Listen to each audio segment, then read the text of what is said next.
on the recent strength of hype. 17.2 million dollars came in to buy the hype ETFs. 8.7 million came in as well. This is one of the best new ETFs on the market in terms of flows. So that's why you just see this constant, strength in it. So this is putting it all together. But also, if I just look at Hyperliquid chart on the weekly, I just see strength. I see a strong chart. And why do I think that? Well, pretty easy, really. It's an all-time high break.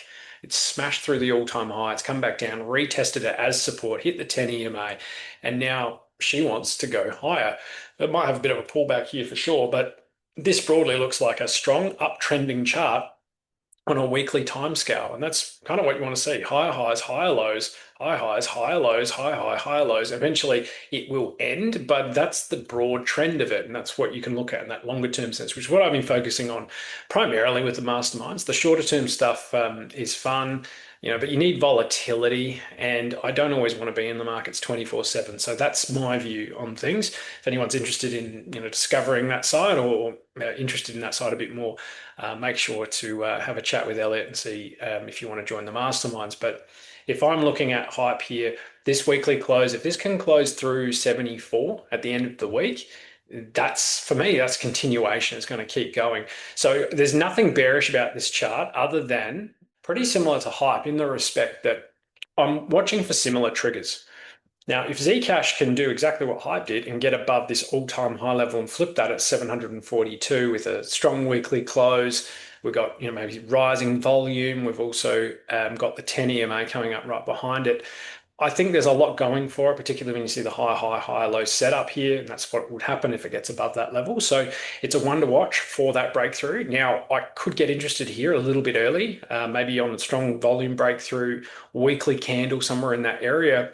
And that could be a trade, just like it was through here for me. Hi guys, hope you're enjoying the session of the Altcoin Bible so far. Just a reminder, if you want the full version of this session where I cover Bitcoin, the macro, current events in crypto, as well as more charts, Cherry Right, One to Watch, and Danger Zone, then make sure to become a newsletter subscriber by clicking the link below. You'll also get weekly content written by myself and the team. You'll also get access to mastermind videos, which Joe and I put together. Until then, hope you enjoy the show. Back to it. So when this weekly candle broke that overhead horizontal, yep, I was in the trade. I think it was about a 50% move for me, which is a really good trade. If this happens again, yeah, I reckon she's probably moving up through this area here. So that's my trigger. That's what I'm waiting for. 10 EMA on the weekly is a pretty good guidepost as well in terms of layering bids, as long as you get a close above the level you want. And look, Zcash in terms, like if you compare it to Hyperliquid, this might be like catching Hyperliquid a little bit early. Now, FA aside, there's some issues with Zcash still, I think, but as a trade, it's an interesting proposition. But what we want to be careful is we want a stop loss in these positions, because this XRP, unlike Bitcoin, has lost its 200 and it's running back into the 10, and it looks like it could very well close again beneath the 200 at the end of this week.